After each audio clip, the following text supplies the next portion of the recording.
Space, the final frontier. Well, okay, not really. All right, take two. Here in the Mitten State, welcome to Code 47, bringing you all things Star Trek, spanning the quadrants, the best thing since the neutral zone.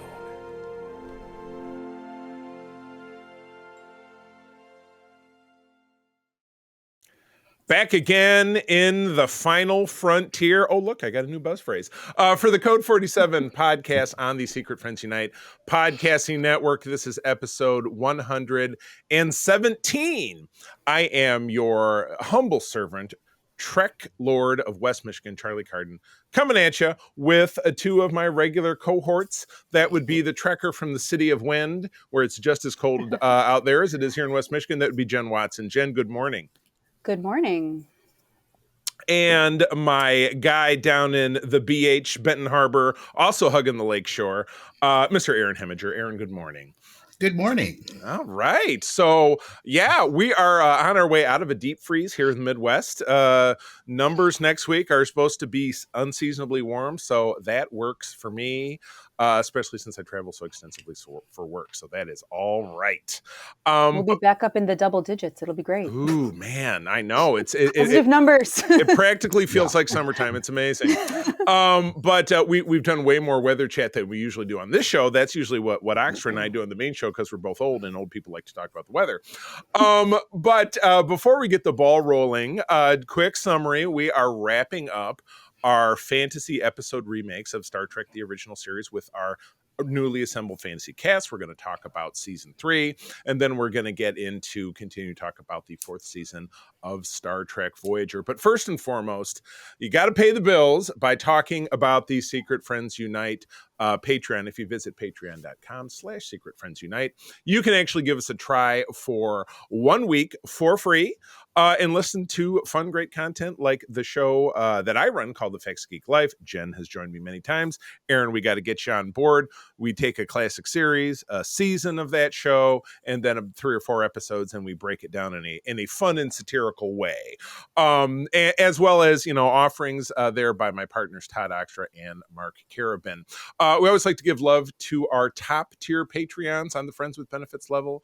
Corey and HD, John Sidorf, the awesome Phoenix Sisters cosplay that have a great event coming up next weekend, their virtual con, so please tune in.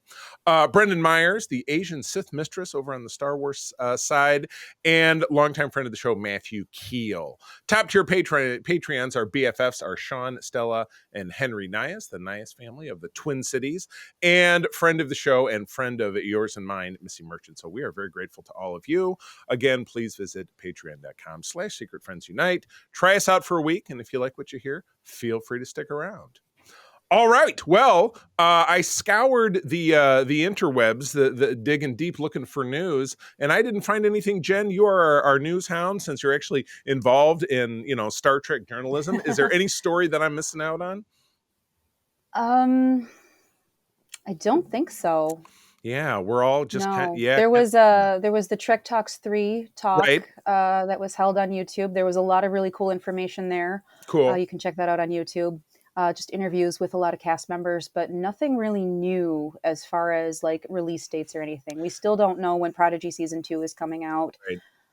But yeah, I know it'll be out. Yeah, this one piece of news that Discovery, the first episode of season 5, is going to get a rollout at South by Southwest, but that doesn't give us it does not give us an actual air date for the rest of us humans. So April. We know it's April. Yeah, we know it's April. April will be here before you know it, and the weather could potentially be warmer. But oh my God, we slipped back into talking about weather. Let's get the hell out of that, and we'll move into the first segment of our show, where we will be talking about, as I said, the 3rd season of Star Trek, the original series, with our new fun fan cast. And I have one document. I've just kind of been pairing it backwards because I did all my first season picks and then 2 and then 3. So I have at least deleted up that far, but I did leave my casting picks below it because I knew eventually I would forget because, old.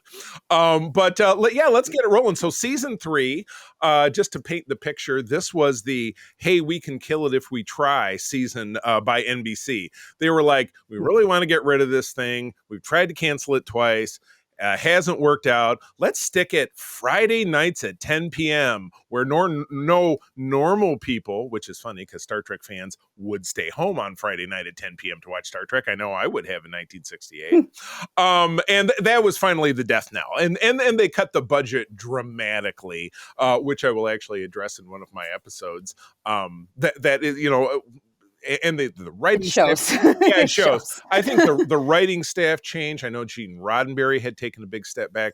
There's a whole odyssey on quirks about season 3, and certainly feel free, you guys, to jump in. And then also to our listeners, hit us up over on Threads or certainly on the Secret Friends Unite Discord with your thoughts about season 3 and what went wrong. And of course the obvious answer, how could they have fixed it? Well, they could have just stayed on the air. And the famous story, and Jen, you can elaborate on this, or certainly Aaron as well, but it's my understanding in the aftermath of the cancellation, which happened spring, early summer of 1969, mere weeks before the moon landing, or the faked moon landing, if you're one of those people. But we're not going to address that. The real moon landing, as far as I'm concerned, was that a retabulation or a changing in a way that Nielsen ratings were looked at actually proved that this was the biggest hit that NBC had ever had. Yeah. But by then, hindsight is 2020, and there was nothing they could do about it. And then we limped our way into Star Trek: The Animated Series, which we will not be talking about again unless it comes up in the new segment that we're going to start next week, because we do have to honor the system if it ends up coming up. But that's okay. All right, so let's get rolling. I'm going to start to my extreme right. I usually start to my extreme left. And I'm going to let Jen go first. Jen, what is your number one of 2 picks of episodes to be remade in the 3rd season? My number one pick is the Enterprise incident. That's my number 2 pick. So we can talk about it together. All right. But you go first because it's yours. I like this. I think that it can definitely be improved by some more of the updated technology and more updated costumes and everything, and some of the updated it's feminist for its time, because you have the female Romulan commander. Yeah, I thought she was great. I watched awesome. Yeah, I watched it yesterday, so just to be awesome. Yeah. So I would really like to. I don't think it needs a lot of updates. It's one of these it's a good episode. So unlike my second pick, this is the good episode that I'm picking. I'm curious. That I think it's going to go. I think it can go in some really interesting places. It touches on some of the political stuff that's happening that is still somewhat relevant. I just like this one. I think it would be a good one to see redone. Yeah, no, I totally agree. This one did benefit greatly in 2006 for the 40th anniversary of the franchise, having all the external opticals replaced. So we got some, because originally it was the bastardization of the Klingon D7 with Spock's throwaway line, intelligent, because Scotty says, "Oh my God, that's a Klingon ship," as they had veered into the Romulan neutral zone.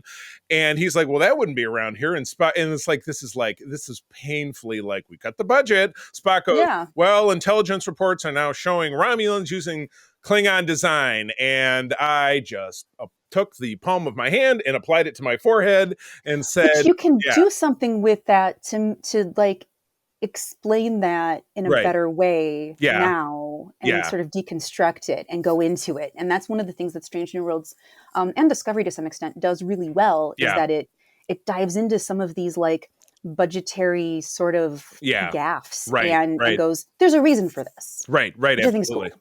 Absolutely. But in any way, they did, at least at that time, clean that up. But in the scene where the Enterprise is surrounded by 3 vessels, the third one is Romulan bird of prey, which was new. And I thought that was totally awesome. And then even, when the Enterprise escapes from the 3 ships, it was a beautiful shot from Enterprise perspective, holding steady, and just the background behind it disappearing very rapidly. I thought that was a nice accomplishment. So, Aaron, we've left you totally cold. Since she and I are talking about the same episode, do you have thoughts on that episode, or did that not cross your horizon as you were doing that? Yeah, I thought about it briefly, but I moved on to some other content that I was totally fair. What are some other thoughts I had about it? Yeah, I did love the framework between seeing the Romulan commander and Spock interact was fantastic. Spock is he's just so incredibly unflappable. Just a reminder of what an incredible character it is, and then what an incredible portrayal that Leonard Nimoy brought to it. And Spock has kind of turned into the Batman of Star Trek. It's like there's a lot of different there's a lot of different Spocks. Ooh, Batman of Star Trek. I think I may have just found an early contender for the episode name. In so much that there's been a lot of people who have portrayed him, and you can compare contrast, Michael Keaton was my Batman, or Christian Bale was my Batman, or yada yada yada. To me, you just kind of go back to the original. I don't think there will ever be a true contender for how Leonard Nimoy pulled this role off, and I think he did it here. In some ways, top 5 Spock moments or interactions or scenes, basically how he executed things with this Romulan. I think Ethan Peck is doing a great job. Oh, I agree. He's amazing. He's without a doubt my number 2. I totally agree. So, and then don't forget all the people who played young Spock in Star Trek 3. Nobody ever gives them any regard. I'm just kidding. Nobody really cares about that. Well, Aaron, let's move on, just because, like I said, we kind of put you in the back seat of this cab, and I apologize. It's okay. So why don't you take your time and give us your number one pick, while I put my tentative episode title into our flow. Go for it. What is your number 1? Okay, well, I had to think about this for a long time, and there was a lot of episodes I could pick. I finally decided, you know what, let's just have some fun, and I picked this episode purely for superficial reasons. So my number 1 pick for this to see a remake would be the Tholian Web. Ooh! Oh, it's my number 2. Oh, nice! No, that's not my number 2. That was almost my other number 1. Oh, okay. I thought we were going to have number 1 because my number 2 was the bad episode. Okay, my number 2 was my bad episode, so that was my other number 1. So you went good bad. I appreciate that. This will be fun. All right, Aaron, please. Yeah, no, Tholian Web. I would love to see it by what I mean by superficial reasons. With all the technology and the CG that we have at our disposal, I would just love to see an update, because the Tholians are such an interesting and unique crystal-based species, and the technology that they use, like the web itself. We've seen a little bit about hinted at that in some older episodes, and Enterprise definitely took a run at it. Definitely, brought them back, and they did a fantastic job. But I just wonder how much further can we push that now that it's 2024, and really do some cool stuff with it visually, and put our cast picks and the Strange New Worlds cast really through their paces in a very difficult situation. And again, there's an argument to be made, don't mess with perfection, because it was such an iconic episode. But I just think it would be really fun to kind of re-explore it and just see what we can do today.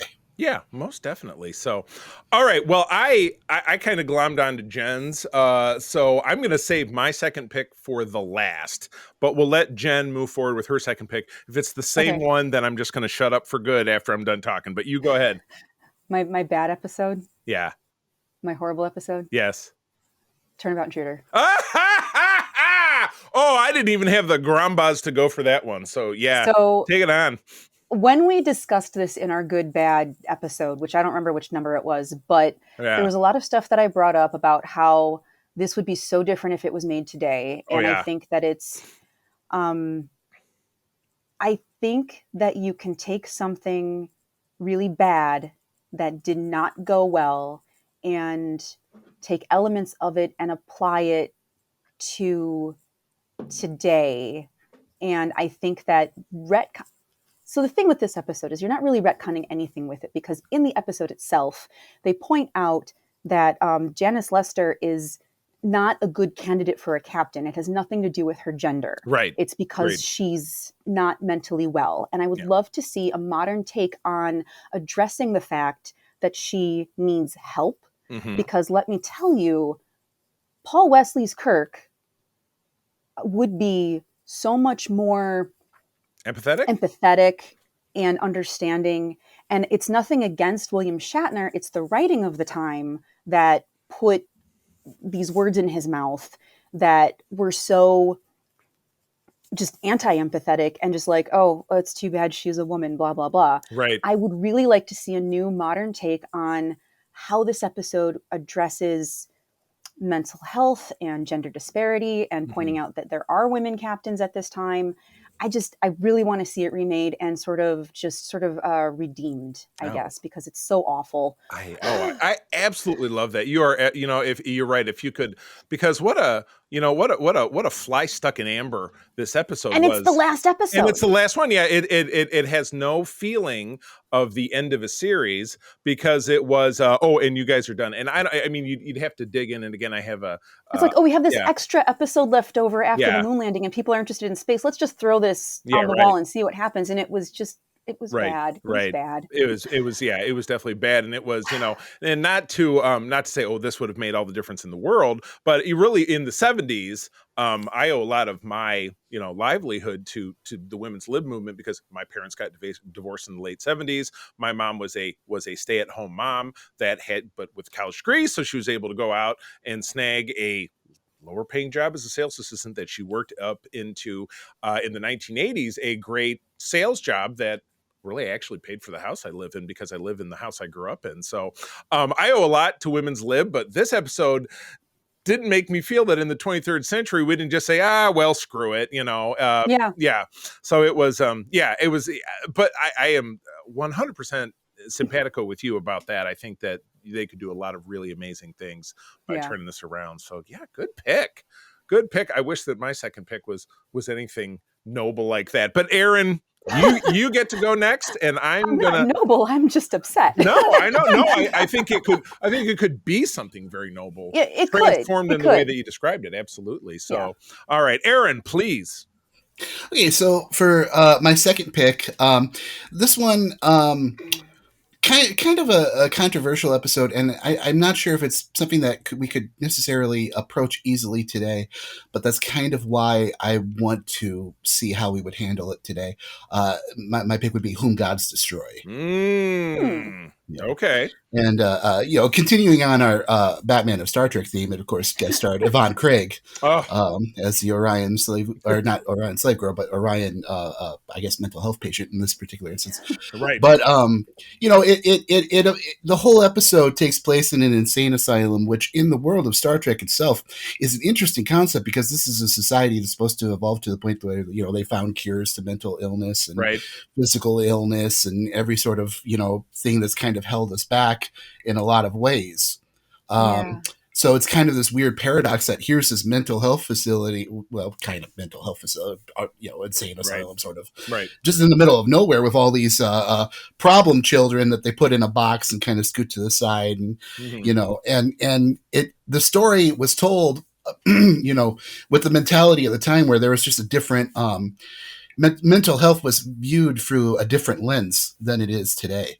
And it was definitely held by our standards inappropriately in a lot of ways. And I think that's something that I think there's a story to be told there, but there's a conversation to be had about it, more of a conversation to be had about it today and about how these problems specifically interact with these characters. Because it's not just a plot device. It's so intricate and so nuanced in so many ways what people go through on a regular basis, including, myself and my own struggles with mental health. Sure. I would just really like to see us approach that and have more of a conversation about the realities of that situation. Excellent. Very good. Well, you guys are making me feel pretty dumb because my last pick is nothing that has any great social commentary, but it was just an episode that I've always really loved for kind of no good reason. Actually, my number one pick was Spectre of the Gun. Because I found this to be one of the most egregious examples of, we don't have any money left, so let's go over to the Bonanza set. We'll take this wall and this walkway and these 5 costumes and maybe this hitching post, and we'll make an episode that, again, much like back in the Enterprise incident where Spock says, the Romulans are using the Klingon stuff now, that it's like, there's a line in this that says, Kirk says, well, it's very patchwork, and there's this wall here, and blah blah blah. And Spock, or I believe it was Spock, maybe one of the other characters said, well, potentially this is all they really needed to build the setting. And it's like the aliens, I think it was the Melkons, were, the Enterprise is flying through. They say, you guys are in our space. This is, an egregious disaster. We're going to have to enact a penance. And then they dump most of our cast, less Uhura. Oh, that means Uhura must have been running the ship. Or Sulu. Or one was captain, one was first officer. So there you go. While our characters were gone, because it was everybody but down there on the planet. And then they had to act out the gunfight at the OK Corral. Now, I'm a very big fan of Westerns. I was all through, grade school. So maybe that's why this one kind of speaks to me. And I visited old Tucson because we had some family friends who lived in Tucson, Arizona when I was a kid. So I've been there a couple of different times. So this one really resonated with me, but why not go back? And again, I wouldn't say it's a fun episode since it involves, a life or death situation, but it's a very Star Trek kind of episode. Aliens, life or death situation. Our people have to figure out a way out of it that they don't get killed. And ultimately, it comes down to Batman solving this deal because at the end of it, they go all the way through this and they, Chekhov ends up dying in a gunfight prior to the conclusion of the episode, if you're not familiar with the episode. And Spock then figures out it's really because he thought everything was real and in his brain he had a doubt, so the bullet could kill him. So Spock mind melds with everybody, which is great that between Enterprise and here, mind melding is like giving somebody a high five, where back in Enterprise it was like it's a very intimate act, and it was even really dealt with in a way of a type of psionic assault back then, where 100 years later, it's dealt with, and I think that was actually dealt with in Enterprise, wasn't it? In that 4-season 3-parter with was it not T'Pol, T'Pring? Who was in the Amok Time episode that was the one who presided over Spock's wedding, was a younger version of T'Pel. T'Pel, thank you. That the considering mind melding dirty was a part of high command propaganda, and so 100 years later, it's a nice normal plot device that they used to save our people. So we could remake this episode, and then it wouldn't have to be, well, there's only a part of a wall here and half of a walkway or half of a sidewalk or something.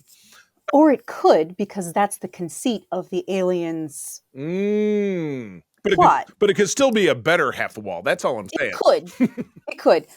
But I also like this idea because Strange New Worlds has done something already with the Elysian Kingdom. Yeah. With that whole, let's use the random Renaissance fair costumes that we have laying around. Right. And they've turned it around to make these are not just random Renaissance fair costumes laying around. They are gorgeous. Right. I've seen La'an's dress in person at Mission Chicago when they brought that in. Right. And it was I don't know who this character is, but this is amazing. And it's a dream dress. But anyway, I'm getting off the topic. No. You know what? I could absolutely see it either way. But again, the episode at its core, it's a great Star Trek premise, fits the bill. And then it's a great Star Trek solution employing the Batman of Star Trek, Mr. Spock. Now we've said that 3 or 4 times, so it's definitely he's got the pointy ears. It's they're just not they're on the side, not on the top. But it's okay. Big eared Batman. That's a catchphrase over on the Weekly Planet podcast, which is a podcast out of Australia that I'm a big fan of. I'm big eared Batman, big eared Spock man, which is that Spock. If you're familiar with Mad Magazine, he was frequently drawn that way, like Alfred E. Newman, who is the Jen. If I'm going over your head, let me know. Mad Magazine is more of a thing of my youth. I don't know. No, not so much. I'm familiar. Okay, very good. Thank God. Yeah. Thank God. There's sometimes even doing these when I have younger guys on it, younger folks on here that I'm talking, and I'm like, but anyway, I think that would be pretty cool. So, okay, so that is the end of TOS. And again, I know in one of these prior segments we said, do you think this is really going to happen? Is there any chance? We know for a fact that Strange New Worlds season 3 is in production, and reminded of which because we've had 3, soon to be 4 cancellations off the Star Trek cruise, which April and I are going on in a month because the show's in production. Frakes canceled, Christina canceled, Celia canceled, which is such a bummer. She's one of the ones that I haven't met, and it was interesting when I met Anson Mount at Mission Chicago, Jen, as you were saying, it was so interesting because I don't know if it was the case, but he presented as someone who had not done this before, and he looked terrified, but he was still very gracious. But my point in bringing it up is immediately to his left, well, excuse me, his right, my left, was Celia. And she was doing the same thing. And again, she was total unknown. The show hadn't come on yet. I had certainly, but she was so, she had the total stage presence, talking, being. Well, she's got a Broadway career, so she's done like stage doors and meeting fans before. So like she would have that sort of poise also. Right. So, well, I mean, I wouldn't say that was universal, because then you get somebody like William Shatner who just doesn't, but he just doesn't care. But care. But there's, so I was looking forward to that. But anyway, so Strange New World, anyway, to get back to my point, Strange New Worlds now in production. We don't necessarily know how long that show is going to run. The new barometer for seasons, in the old days, it was 7. Now we know Discovery is ending with 5. Could that mean that Strange New Worlds has 5 seasons in it? Who knows? But then, I think it'll go as long as the fans want it to go. I think Discovery was an experiment. Mm-hmm. I think it was a successful experiment personally, but that's not a universal opinion, and I recognize that. That's true. So, the polarization that Discovery brought on means that, 5 is kind of where it needs to be. And I also think Discovery, that timeline with Discovery and some of the characters are going to continue with the Starfleet Academy show. That's true. Yeah, they did. So that I consider to be the greatest accomplishment of Discovery, in my opinion, is that they did forge ahead, because prequels, I'll echo my partner Todd, prequels can be very frustrating, and in a lot of cases they're just not the greatest for me. Discovery, the first 2 seasons were burdened by the timeline and the chronology. And changing things, and now they don't have to really worry about that. But at any rate, I agree with you. Strange New Worlds is far less controversial in the way that you're discussing it as far as fan response. Everybody loves unless you're talking about the musical episode, but I loved it, you didn't, and that's kind of the end of that. Like, other than that, it's been sort of universally great. Right, exactly. So you're right. It could go the distance. It could go 7. It could go longer. I think so. And after that ends, I think we all feel here that there's a good chance that what we're talking about could come to fruition. We could take the characters who've already been cast. I'm sure none of our fan castings will mean anything at all, but they could plug in some other actors and move forward with making, by then, the franchise will be over 60 years old. And and I think it could be an instant success, because again, you're transitioning into characters that people are familiar with because of Strange New Worlds, and some new faces, and telling some stories that potentially could be a mix of what we've discussed, and then a mix of new episodes. And again, in the 10 season block, you could do, we're going to pick our, it could be the same thing. Let's pick 2 from the old show. And then the other 8 are other things that happened within that same time period, because the Enterprise was getting into shit every week. Something was happening.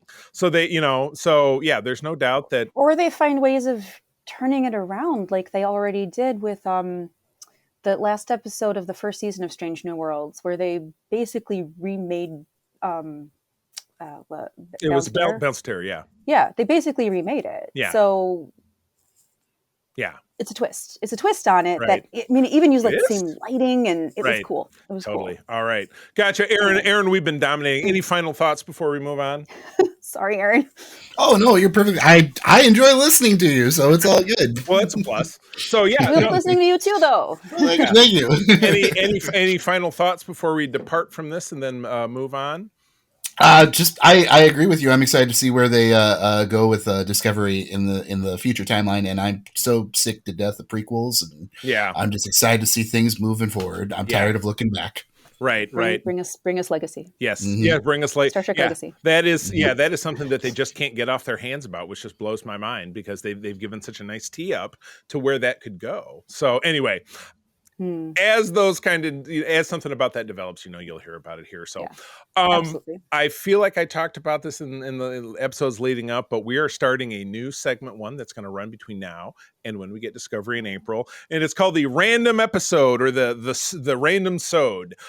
Several weeks ago, the 4 of us, your Code 47 team, took a page from the Dungeons and Dragons world with the rolling a die to determine a random episode. I'm not going to tell you which one we chose, but it was easy. We took, of the 12 series, which includes short treks and includes the animated series, each choose a series from that, and then choose a season from the amount of seasons it had, and then chose an episode from there, completely at random with a little roller that we came up with.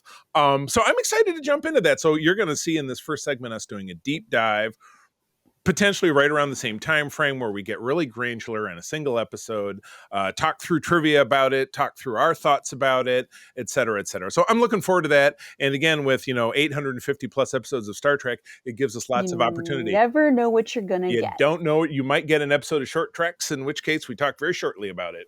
But anyway, look forward to that in our next episode. Yeah, so, all right, moving into segment 2, we are getting into the third slice of Star Trek Voyager with a crop of episodes that I absolutely adored. We have essentially a 3-part. Ooh, nice screen change there, Jen. Nice. If you're watching on YouTube, Jen just went click, click, clack, and now she's Harry Kim. Not bad.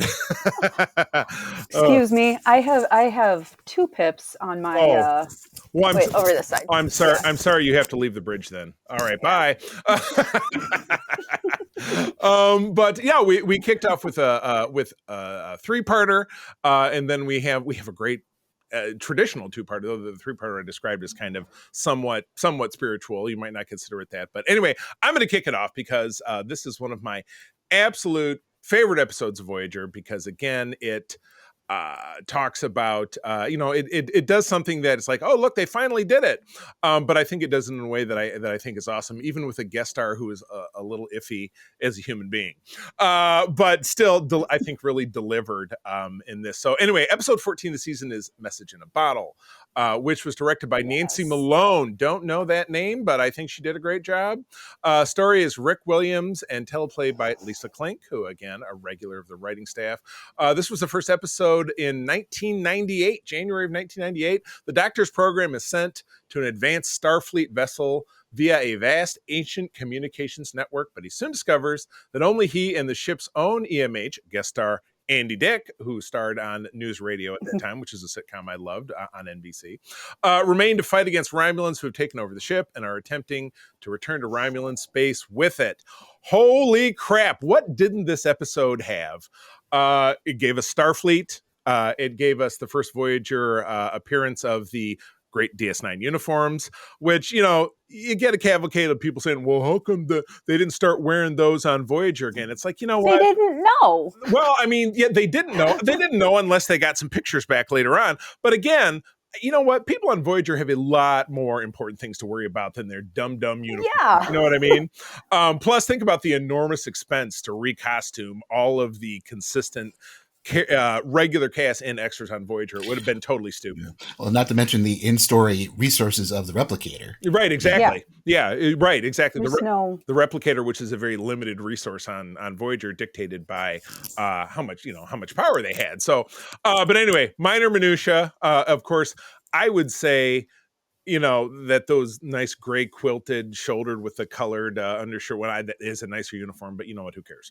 But anyway, Andy Dick, who back in the 90s, he was just quirky. His behavior since then has, I think, pretty much gotten him canceled, because I know I don't see him in anything anymore, but he's just really a genuinely weird and unbalanced individual. But what he did in this episode totally worked. He and Bob Picardo, and again, really looking forward to seeing Bob Picardo again on the cruise. He's a fun and wonderful, cool guy. But he absolutely shined in this episode. You get as far as guest cast, we get Judson Scott, who was Khan's lieutenant in Star Trek II, is the head Romulan. And then you get a great new ship, the Prometheus, multi-vector assault mode. The ship splits into 3 parts in battle. The ship is never really seen in action per se again, though. I think we do see it in passing in, I think maybe even the last episode of Voyager. I don't think we ever see it in DS9, if I'm not mistaken. But this one's one of my absolute favorites, without a doubt, because it has a lot of fun comedic moments in the interchanges between Andy Dick and Bob Picardo. And then it codas out with the button on the episode with Janeway. 60,000 light years feels a lot closer today, when the Doctor returns and says, Starfleet will never stop until they find a way to get you home. And I just kind of choked you up a little bit. So totally awesome episode. My God. But I think probably an early lead for my favorite, and also gives us an introduction to a villain which dominates this pack of episodes, and then we do continue to see intermittently throughout the rest of the series. So, Aaron, your take.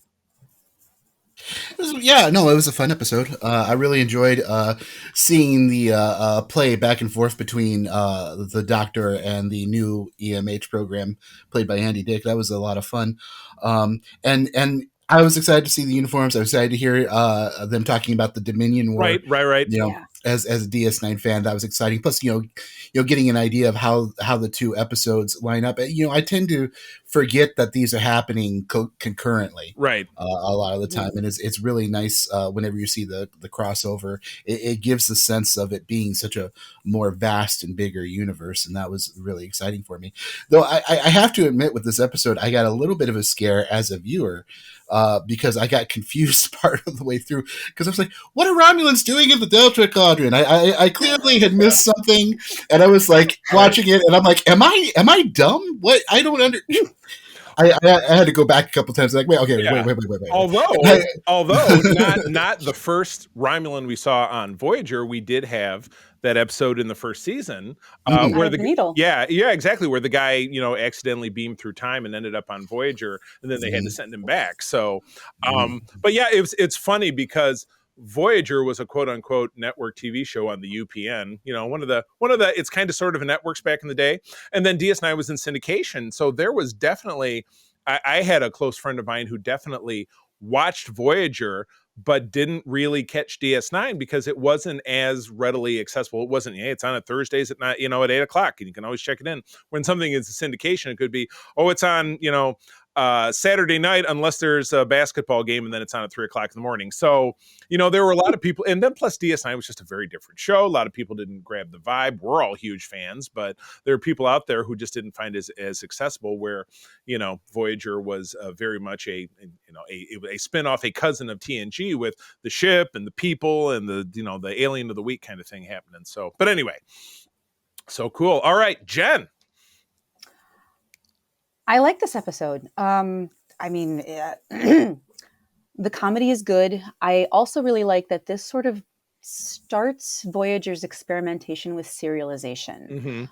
Prior to this, you did have a lot of episode of the week, alien of the week, whatever of the week. And with this, when you have the Doctor going and going back to the Alpha Quadrant and bringing and letting Starfleet know that Voyager is in fact out there, then in the subsequent episodes, you have the letters from home coming in, and you have people wondering about that, and it's stuff that goes all the way through, spoilers, but like to the Pathfinder episodes later on in Voyager, right.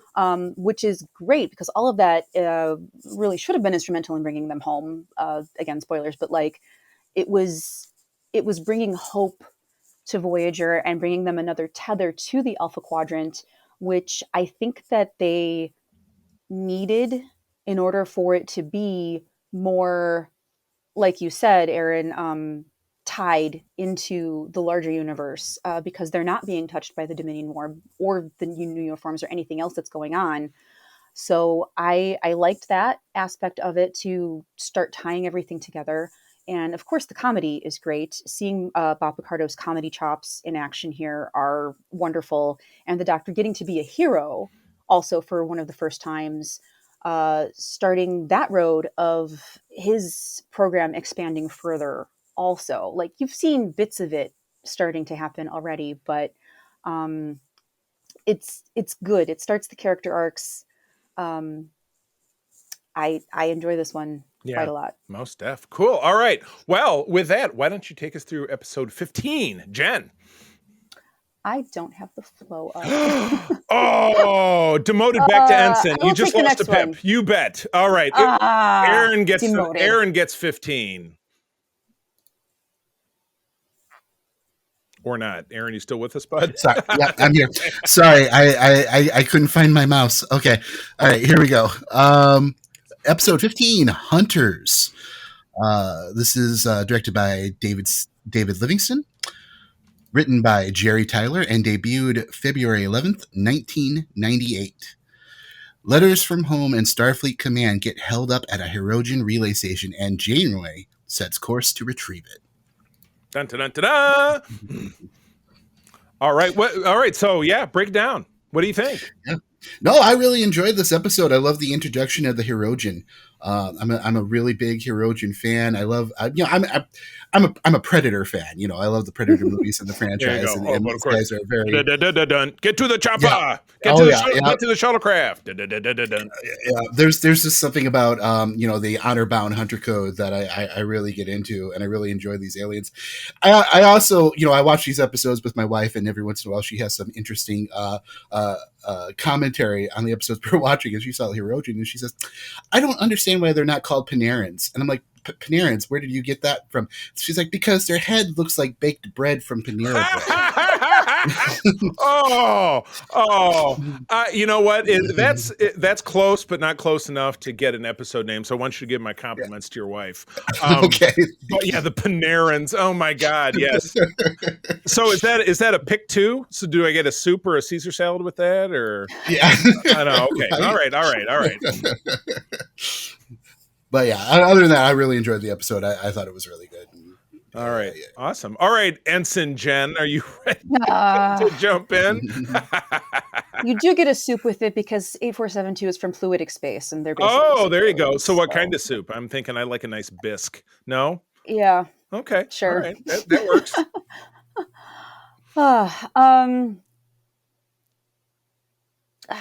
Hunters. Yeah. I swear I watched these this time. You said you did. Yeah, I did. I did. I don't really have much more to say about it other than, it's the Hirogen introduction. I mean, you have the Starfleet, you have Janeway assuming that they can just use this network like it's been abandoned. Mm-hmm. So when everything gets held up, you have that problem. And some of the messages are missing too, right? So right. You don't have everyone. Right, and that spins. What's nice is that does spin on to in next episode we'll talk about in the season finale how that ends up being a factor because we've decoded it and and kind of what spins off from there. So yeah, I liked the brief glimpses into the people that are being missed back home. Right. Like you don't have them talking a lot about the people that they have that they've left behind. Right. You hear a little bit about it early on. Janeway had a fiance, Harry Kim had a girlfriend. Right.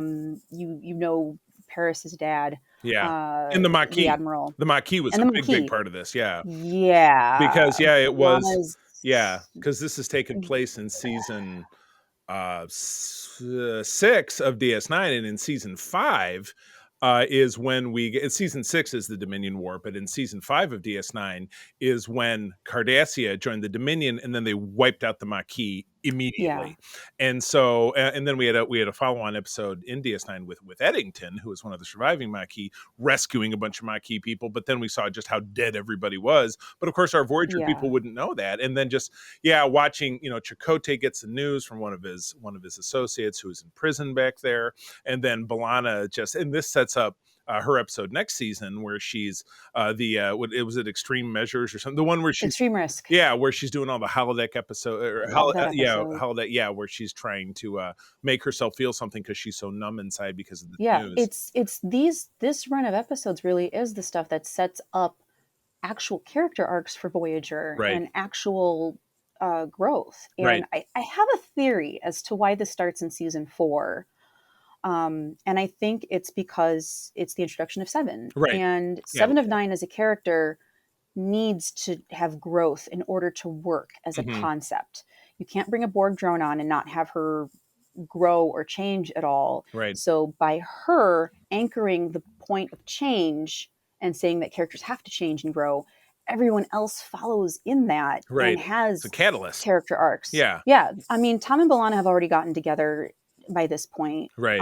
They're starting to. Their relationship is developing, and it develops further from here. I loved Tom and B'Elanna's moment in this episode where he's comforting her. Like, he doesn't want to hear from home. Yeah. Not really. He kind of does, but he doesn't. Right. And him comforting her when she admits that everyone is dead. Yeah. Like, that moment between them was so touching. I liked that. Right. Very much. And it was great to get a glimpse, and it's kind of a short change that later in this episode, even when Tom and his father see each other face to face across the screen. They don't interact. They never interact. But in this, we hear Tom saying, you know, I have such a life on Voyager that nothing back home matters to me. And it's amazing to get that character insight into him, because he's our first Starfleet character that's really, you know, not a great guy when we meet him, but has this great voyage, so to speak, where he stumbles along the way. But everyone does. Yeah. Like everyone gets redeemed. Right. You know, right. As Seven gets redeemed, you know, right. Tom gets redeemed. Right. He's a completely different person by the end of the series. So is everyone. And except you have a lot of critics of Voyager who say that they don't grow and change, but they do. It's there. And a lot of it is because they are a family. They've all that they've got to each other. So they have to rely on each other. And that breeds sort of unconditional love among them. And I love it. Good. Yeah. Good deal. Okay. Awesome. There's my insight. All right, there you go. And now you're back. You're maybe halfway back to getting that. Maybe we'll make you a lieutenant junior grade. Maybe we can give you half a point for that one. That was good. So now you can be Tom Paris. So go get a red one of those. All right. Well, let's move on. And then Jen, you can now that your flow is up, you can have episode 16. Episode 16, Prey. Directed by Alan Eastman, written by Brannon Braga, aired February 18th, 1998.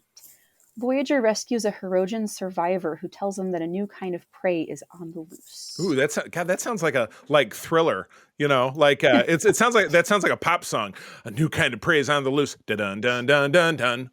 Dun dun dun dun dun. You see this white man dancing over here. There you go. Guest starring the incomparable Tony Todd, who I've told the story before, but in 2019, he stopped by our booth at Grand Rapids Comic-Con when I was away doing something else, reeking of weed smoke, hit on my wife, sat in the captain's chair, took some pictures, and then was gone. So I never got to see him. So that's my secondhand smoke Tony Todd experience. But anyway, So Jen, what do you think? What do you think about the episode?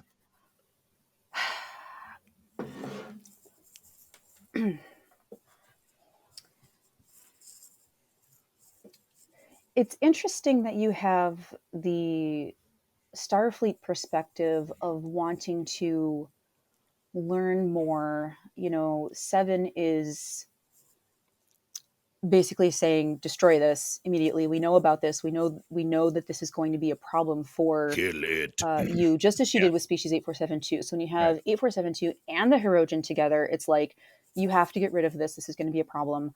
But you have the Starfleet curiosity and Janeway's curiosity specifically as a scientist who wants to learn more about what they're dealing with, and that sort of coming into conflict here too, so that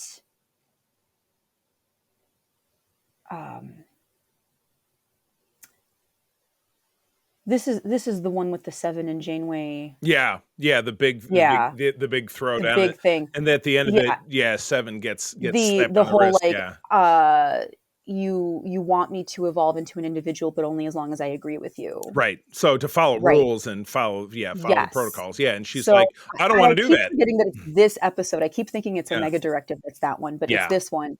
And that, that's growth for Seven, and Seven just becoming who she is. She's a teenager, right? At this point, because very much so. Never gone through being a child, being a teenager, and testing the boundaries and testing rebellion and asserting herself. But the thing is, she's right. You know, I love Seven. I'm going to stand up for it. But Janeway's right too. Like, they're both right. And that's one of the things that I like about some of these great Star Trek episodes is when you have two points of view that are in conflict, but neither one is really wrong. Right. Yeah, totally. So I really liked that about this episode as a Seven and Janeway kind of conflict, and both of them growing from that. Yeah. Yeah, I totally agree. Aaron. Yeah, I gotta say, really enjoyed seeing Candyman back on Star Trek again. It was a lot of fun. I'm becoming such a huge like I've always liked Tony Todd, but lately he's really just becoming one of my favorites. He just recently was in the Spider-Man 2 game as the voice of Venom, and now I just can't picture anybody else doing that character voice now. It was so profound and awesome. His voice is incredible. Yeah. But I really love this episode. I really loved seeing his character and his determination and going up against, well, I know them as the Undying, but from playing Star Trek Online, but species 84. I can never remember the numbers. 8472. You got it. 8472. Okay, thank you very much. But yeah, that was a ton of fun. I enjoyed seeing the conflict between Seven and Janeway. I gotta say, I'm going to take Janeway's side on that argument. As a kind of proposal, because I kind of found myself agreeing with her more. I love her optimism, because at this point they don't know a lot about species 8472, and the fact that she was so open to the possibility that getting this creature home to its people could be an opportunity to open diplomatic relations. It's such a leap of faith, and it's the sort of thing you have to have when you're a captain, and I admire that mentality so much. And I kind of felt a little bit betrayed, as Janeway did, when 7 of 9 circumvented the orders and had it beamed to the Hirogen, and that whole thing. I was like, no, what a missed opportunity. It is, but is Janeway projecting? Could be, because she also wants to get her people home. Yeah, that could be. But it's also, that's the thing about Starfleet, though. A lot of it, going into the unknown, seeking new worlds, is just a leap of faith. It is. Yeah. And Janeway, absolutely. And Janeway is just so good at that. Like that's one of her strengths as a captain, is just the way she really encapsulates that concept. Most def. Awesome. And her having a scientist background is a huge part of that. Yeah. Big time. For sure. So big time. Cool. I like that they don't forget that. Yeah. In this. Yeah, and you're right. She's our first captain who is not a traditional. Well, I guess Picard not, but both like Sisko and Kirk are very swashbuckling, and I got a background and this and that, and where Picard's more the diplomat, where she's a merger of, hey, I can be the action hero if I need to, which we've seen very plainly in some episodes, but also I'm thoughtful and scientific, and I'm very methodical about how I do things and see things, and it's one of the reasons that makes her such a great character. I am in agreement. So, all right, well, let's move along to an episode that also has a lot of crazy connotations. I think Retrospect is episode 17. Jesus Salvador Trevino, who is the director of Mortal Coil, which was the episode that we had on the watch party for the region last night. And we talked a little bit about his background. This is one of, I think, 5 episodes that he did for Voyager. Teleplay by Brian Fuller and Lisa Klink. Story by Andrew Shepard Price and Mark Gaberman from Feb of 98. After experiencing unsettling hallucinations or memories, Seven is hypnotized by the doctor, whose analysis reveals a traitor might have extracted Borg technology from Seven without her consent. Wow. There is a lot going on in this episode, and I can tell by the pursing of Jen's lips that she has some very strong thoughts about this, which I'm not even going to waste time, and I'm going to kick it right to her. So Jen, take it away. This episode has so many unfortunate implications. I understand what they were going for, mostly because on Delta Flyers, they had Lisa Klink come on to talk about what the sort of thought process was with this. Oh man, I should tune into that one. I think I missed it. Yeah, it's so the idea that they had was they wanted to tell a story about repressed memories being incorrect, which is something that Tuvok points out in the briefing room when they're talking about this. But the fact that it's Seven, who's the hot girl, talking about being assaulted and violated, when she already has a history of being violated, in her assimilation by the Borg, yeah, like that's her whole past, thing. Her whole trauma. Yeah, absolutely. So like to bring this up again and then have it be incorrect. Right. Yeah. I watched it with that kind of eye too. And particularly this character and his whole society being based on, well, if we're traitors, and if there's ever even the merest implication of impropriety, my career would be done for good. So he can't even handle going through any kind of legal. He can't even be accused. Yeah, he can't even be accused, and so he flips out, which is ultimately he dies in the end because he overloads the ship engine, or I can't remember exactly what it is, but he's trying to escape. He commits suicide over it. Yeah, exactly. I mean, you call a spade a spade. Yeah. And the biggest issue that I have with this is Janeway's total flip, right? To hear some of these words coming out of Janeway and to come out of Kate Mulgrew specifically. I mean, I know she's only saying the words that she's the actress. She's saying what is in the script. Right. But the flip of, no, this is wrong. You're incorrect. We have to go with this guy. I know he's kind of a jerk, but we have to uphold. It boggles my mind, the implications that this has of, we don't pay attention to victims. We don't listen to victims, because if the victim accuses someone of assaulting them, then their life is going to be ruined, and we're going to put all of the onus on the victim to prove. I mean, it's just all of this. The unfortunate implications of this episode really bug me. No, I want to just. I hear you. Strike this episode from the record. And the crazy thing is, if it had been something, if these repressed memories had happened to Tom Paris or Harry Kim, or even B'Elanna to some extent, but like if it had happened to a guy, not that I'm saying that this can't happen to a guy, but the implications would have been less damning. Yeah. For the episode. Yeah. It was obviously. The allegory would still be there because this does happen to men. I don't want to say that it doesn't, but overwhelmingly it's going to it's so problematic. It's very true. And, and some would a counterpoint argument that an episode like this, because it's so problematic, does really make you look at this kind of thing from a lot of different angles, without a doubt. But this, outside of that, tells a great kind of Star Trek story that makes you grimace, because you really don't know what the right answer is, because were her memories correct? We never really find out. Could have been, should have been, whatever it is, that she was. The implication is that they're not. Yeah, exactly correct. But ultimately, I don't know that they ever. I mean, correct me if I'm wrong. If they ever come to a really solidified conclusion that maybe there could have been some other wrinkle or whatever it is, but the guy is so adamant about, like, well, even if I'm accused, my life is over, and then he kills himself off, and it ends, and we move on. And the doctor's also adamant about it by saying that it's, well, this is absolutely correct, and it's like, it's not. Right. Necessarily, like, and then he says, "Well, I was so colored by believing you that that even I wasn't willing to be objective." I think was what. Yeah. There's so much. So everyone's just out of character. Yeah, it doesn't work. It's a difficult one.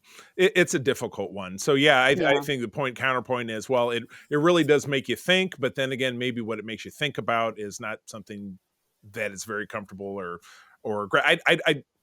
I don't know. You're right. We could pontificate about this forever. I just think in the wake of movements like Me Too, right, and more women stepping up and speaking about their experiences, we have to believe women and men when they talk about their experiences, and not put the onus on the victim. Right. And just have it be fair. And I'm not saying that people don't just make stuff up sometimes they do. We never know. Right. And I mean, maybe that was the point of the episode, to say that we don't actually know. Right. I don't think that was the point of it. That's my reading on it, though. Yeah. So I'm Aaron. Yes, please. Rambled enough. Take it away from us, please. Excellent points. And I got to say, I completely agree with everything that you're saying, but I do have kind of a different perspective on this. I'm coming at this from a slightly different angle. To me, this was very topical because, I'm very open about the fact that I'm very much into paranormal experiences and research.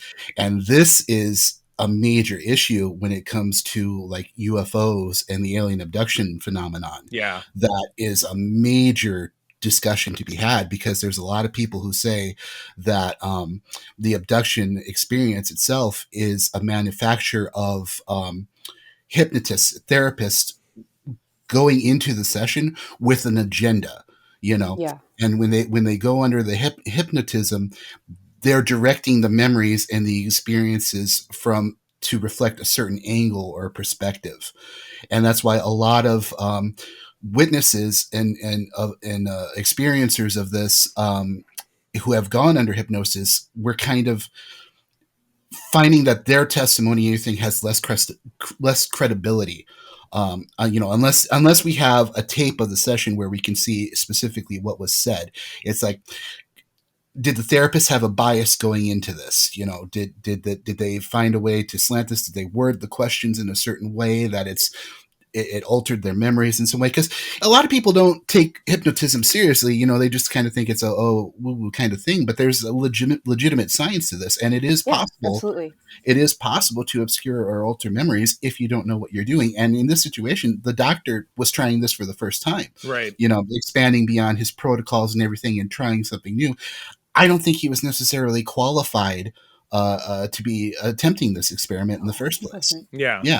You're right. Yeah, angle. I think that was probably the actual intent of the episode, was to say that there's a problem with hypnosis and manufactured memories, and it is an interesting phenomenon that memories can be manufactured. It's just that the content of those memories and the fact that it's happening to 7 of 9 is what makes it problematic. Yeah, absolutely. Retrospect, no pun intended. Oh, what a button in talking about this episode in a retrospect. Yeah. And there's so much about the memories and the science of memories and how the brain works and everything that we're still just beginning to understand in a lot of ways. You know, it's interesting. I think it could have been pulled off better if it was either a different character or a different situation where it wasn't an assault. Yeah, where it was I agree. Just something else. Right. Man, oh man. I love it. I love the conversations. Good stuff. So, well, thankfully I'm going to grab this next one because it's a two-parter. And again, it's one of my favorites, but thank God there is a shift in tone between this and kind of tilting us backwards into a more of an action focus. But we get it wasn't even a sweeps two-parter because it was in March. I'm like, come on, guys, push it out to May, get those ratings. But episodes 18 and 19 are The Killing Game. Directed by David Livingston and written by Braga and Minosky. So you got kind of the first string, the A squad doing these episodes. And this aired in a single night, March the 4th of 1998. The Hirogen have taken Voyager, and over a 3-week period, their implant devices are being used against the crew, making them believe they are characters within the holodecks being used for hunts. This says all set in World War II Europe, but that's not correct because we do see other programs going on, including a Klingon simulation. This was awesome, and we get thrown right into it. Our cold open is a Klingon fighting party. And you know, we're just, there's just some regular Klingon stuff going on. And we cut back and one of the Klingons is Janeway.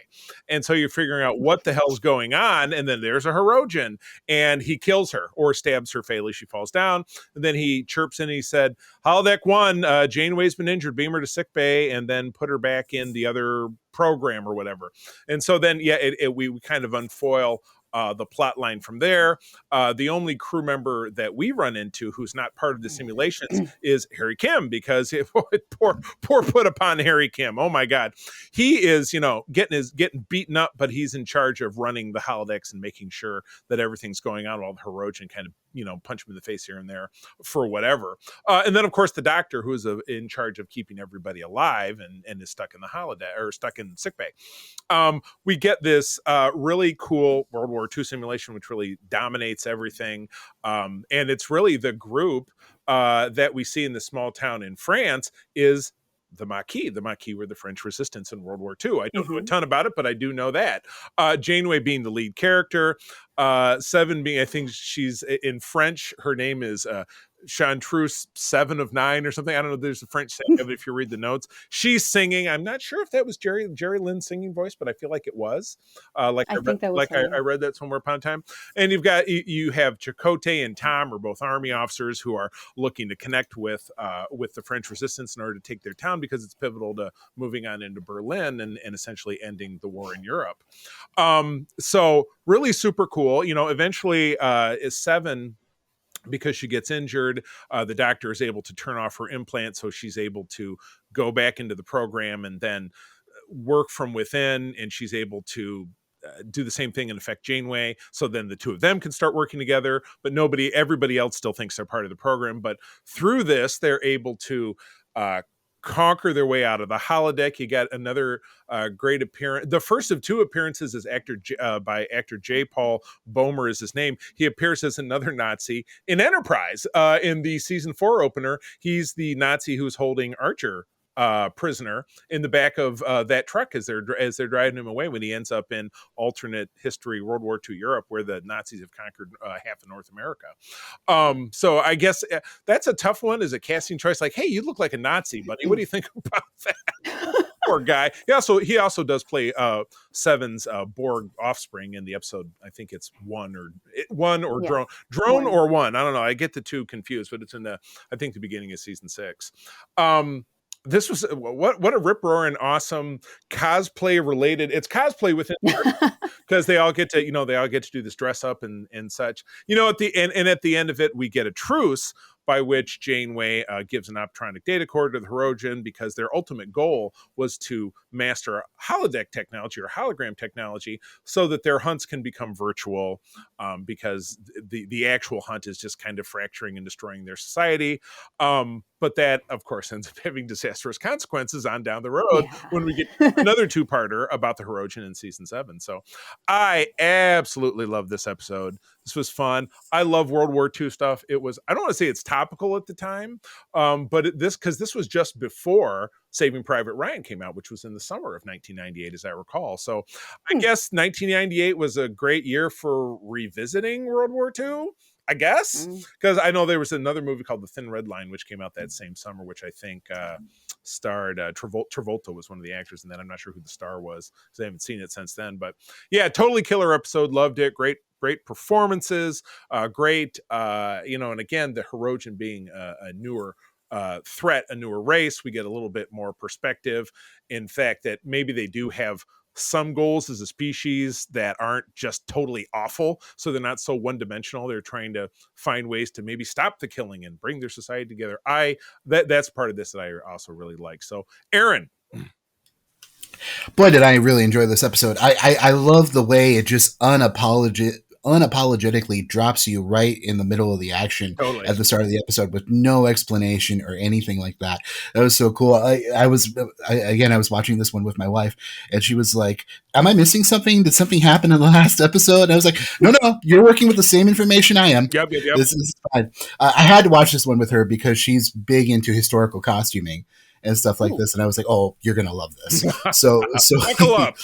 Yeah, so she had a lot to say about the costume. She loved that the way they did everything and the way everything looked. And at one point there, when we cut away and we see Harry Kim and the situation he's in, I paused the video and I turned to Jessie, because she's not that familiar with. She's a Star Trek fan, but she hasn't seen a lot of Voyager, so she doesn't know a lot of the tropes and stuff that we know. And I love that she's watching this with you, because it's kind of increasing her education. So hey, look at something good this show has also accomplished. I'm very happy about that. Yeah. So while I'm watching this, I said, look at this guy. And she looks at Harry Kim. I'm like, yeah. I'm like, you see, he's an ensign. And she's like, yeah. I'm like, this guy's about to single-handedly save this entire ship. And at the end of the show, no promotion. He's still gonna be an ensign. And she's like, no. And I'm like, yes, this is Harry Kim. Enjoy. It's so wrong. 4 times that Harry Kim saves the ship. And everybody on every other show gets a promotion, I swear. And never for Harry Kim. I think it just became a punchline. It's a never-ending punchline. It sucks. Yeah. But beyond that, I loved it. I loved the Indiana Jones vibe of the whole episode, Yeah. and the World War II stuff, and Yeah. and all that, and then that great scene where they blow up the wall in the holodeck because the safety limiters are off, and it's like, that's what the safeties are for. Yeah, right. And then they just started spilling into the ship, like all these holographic bad guys and Nazis and the resistant fighters that spills into the hallways. I'm like, oh man, this thing is getting trashed. This is awesome. I loved the whole episode. It was just so exciting and so much fun. Best ever possible moment: Klingons killing Nazis. Just give me a nonstop gif of that happening. Yeah, because absolutely, because your head Nazi guy, the J. Paul Boehmer guy, who I was talking about, gets bat-left at the end, and it was fantastic. Very satisfying. Loved it. All right, Jen. Again, I love this episode. It's a lot of fun.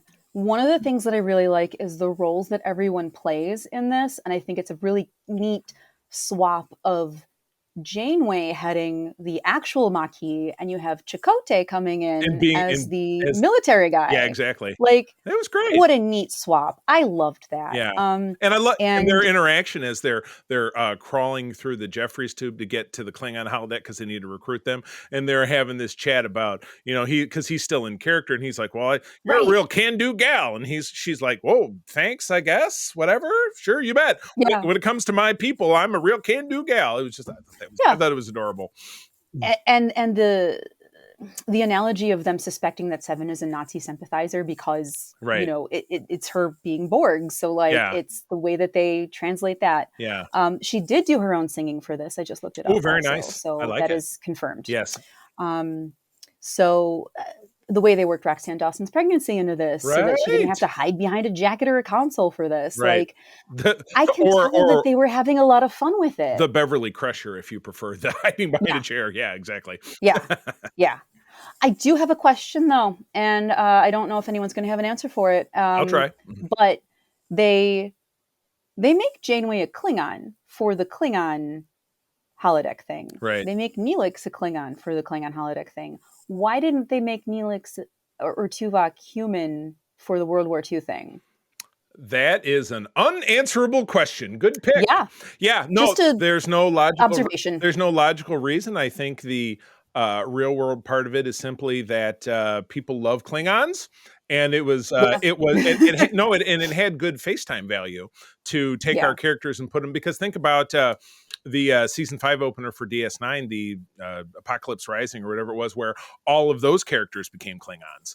That was really cool to see. Cisco is a Klingon, Odo is a Klingon. Yeah. So logically speaking, there's no reason that what you're saying is correct. There's no explanation that I can think of. Just Alexian writing down 1940s France. Yeah, exactly. Right. Is it possible the Hirogen just didn't notice? Could be. It's possible. Yeah. You know what? That's a good point. Yeah, because holodecks are, it's kind of phony. There's not a lot of really great rules, just because, a holodeck is such almost unbelievable technology that, basically you're in a room where you're on a treadmill and that's how you walk around and see things. So, and everything you see is an illusion. So, and the clothes you're wearing can change and then change back, or it's just, there's a lot of rules that make any sense. It's kind of like in Let That Be Your Last Battlefield, the classic TOS episode with the white on the right side and the black on the left side. To them, as their species, it was such an astronomical difference. But Kirk, as an outsider looking at it, couldn't tell. Right. Like, he didn't notice. And I was wondering if that's a similar perspective that Hirogen said, so they didn't say anything, and the doctor wouldn't volunteer. Yeah, they really just wanted those people there so they could hunt and kill them, so they don't necessarily care that much. It's probably not a big... Okay. It's like the DS9 uniforms. Once our people see that they change, they're like, you know what? We don't care. We're not going to bother. Yeah. So, all right. Well, let's wrap it up with episode 20. Aaron, I think it's your turn. Okay. Episode 20. Vis-a-vis. This was written by Jesus Salvador Trevino. Directed. I am so sorry. That's Jesus right. Salvador Trevino. Written by Robert Doherty. And this premiered on April 8th, 1998. And for the synopsis, an alien shuttle with a prototype propulsion system suddenly appears and requires assistance. Paris is restless and volunteers to help the pilot Steth repair the shuttle. With wacky results. Absolutely. Yeah, I gotta say, I thought this was it was a good episode. I enjoyed it. It was great seeing Tom again being the feature of it and getting some insight into him and everything that he went through. And I enjoyed seeing him working on the Mustang and everything. Yeah. I'm not much of a car guy, but I do love those classic cars. It was kind of interesting seeing him have that little conflict with the doctor about where him not showing up to sick bay, and he's being like, well, this is kind of like being in sick bay, talking about everything. The surgery he's doing on the carburetor or whatever. Yeah. And then the carburetor ended up coming into play, for the finale of the thing, because he it gave him this unique perspective when he was working on this alien engine, to come up with the equivalent of a carburetor, to solve an alien problem. And I thought that was really clever. The way that they did that, and even the alien itself was really interesting. The concept of this kind of like low key body horror of its ability to copy a host, but then trap the host in the body that has discarded. Yeah, I'm like, wow, what a raw deal for the victim of that. I mean. And there was a big switcheroo at the end because Janeway's explaining in her captain's log, well, he managed to get back a face, but the actual bad guy has the face of the person before that. So I'm like, I'm lost. And then the goal is to go back and try to find the person whose face that actually belongs to. And so you're kind of left like, okay, well, evil is punished. Good deal. And that big twist at the end with the final switcheroo happened. I actually had to go back. Okay, when did this happen? I had to pause the episode and go back and rewatch it again. I'm like, okay, all right, I see how. Okay, now I get it. So, how many layers deep does this Freaky Friday? I know cake go. This is your 7-layer burrito dip here of Star Trek, no doubt about it. So, I would say because it's such a strong crop of episodes, this one didn't really thrill me, but I do like Tom Paris, and but some of it is painful, like, oh, Tom wouldn't do that, he wouldn't drink on duty and be so rude to Seven and then try to choke out the captain. I mean, it's just, in some ways it was interesting to watch him be so out of character. In some ways it was like, I just don't want to see it because I like him so much. So that makes me kind of dislike it a little bit. But I will say, much to Aaron's point, it's a great Star Trek episode in its bones, because it's got a great alien concept, but ultimately predictable. Like, okay, well, he's gonna get back home again, and this will all get resolved. So it just, I didn't feel like this. It was kind of, we talk a lot on SFU, Axel and I, about stuff having no stakes, and this just felt like a kind of a stakeless episode. This was a vegetarian episode. There was no steak. So, all right, Jen. I like Tom Paris, and I wish he got better episodes. Yeah, kind of like what a lot he has some better episodes. There are some better episodes for him. But this one did actually make my top 10 Tom Paris episodes list. It might have been number 10. Oh, okay. But I like that we have this insight into him and him working on the car. It's like, God, Tom Paris is such a nerd, right? Like, perfect 20th century nerd, loving nerd stuff, right?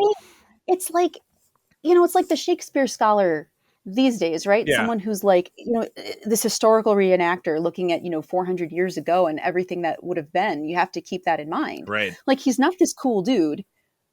He's a nerd. Yeah. And I love that. I say that in the highest complimentary way, because we're also all nerds. Snags a cool chick who's also kind of a nerd, because she's a Klingon warrior engineer, which is like, well, it's just, they're both kind of, I love the nerdy. I love them together. Yeah. And it's not a bad episode. It's not a great episode.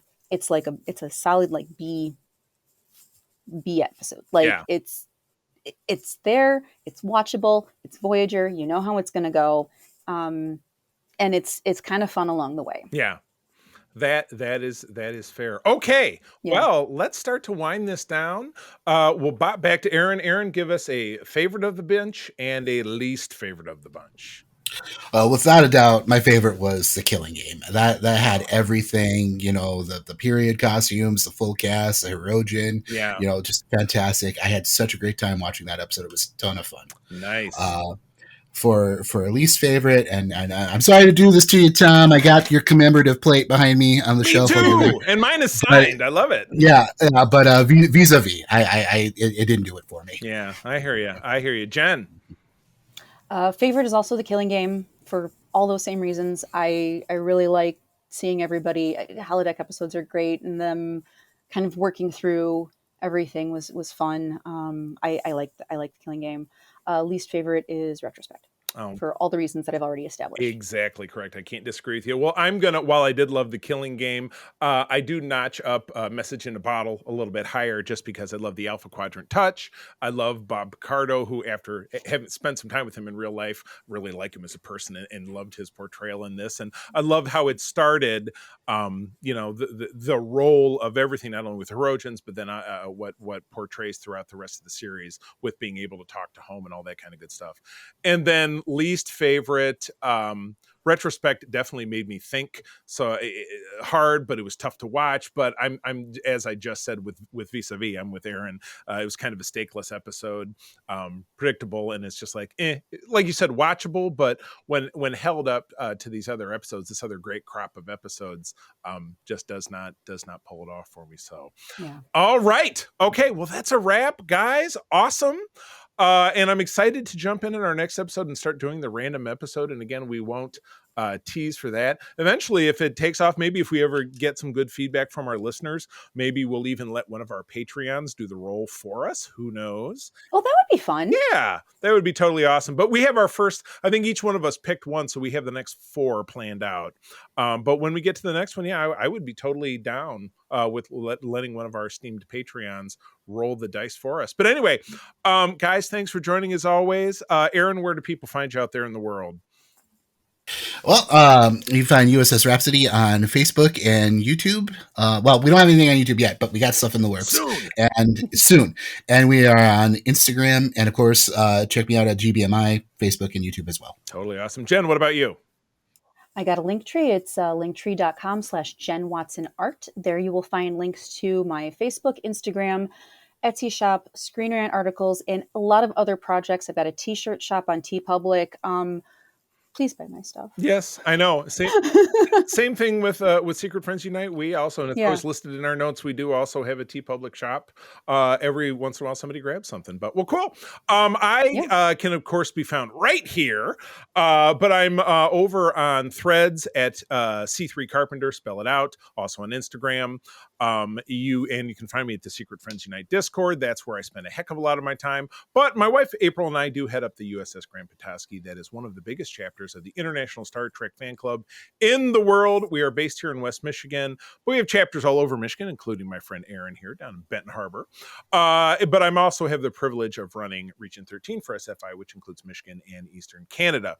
If you're a Trekker within the sound of my voice, please visit sfi.org, USS Grand Petoskey, or our Region 13 website, which you can just Google because it has a WordPress name, and I'm not really good at that kind of stuff. And reach out to us. We would be very happy to get you connected with Trekkers where you live. So, friends, one more time, thank you for joining us. I'm going to tell you that sharing is caring, and to keep on trekking. Be the Starfleet you wish to see in the world. Remember, 1,000 stars means 1,000,000 maybes. This podcast is part of the Secret Friends Unite podcasting network. Visit secretfriendsunite.com for more great shows, articles, news, reviews, and more. Secret Friends Unite podcasts are available on Apple, Google, Spotify, and other podcast services around the world. If you'd like to be part of the conversation, you can join us on Facebook or our new Discord server, or follow at Secret Friends U on Twitter.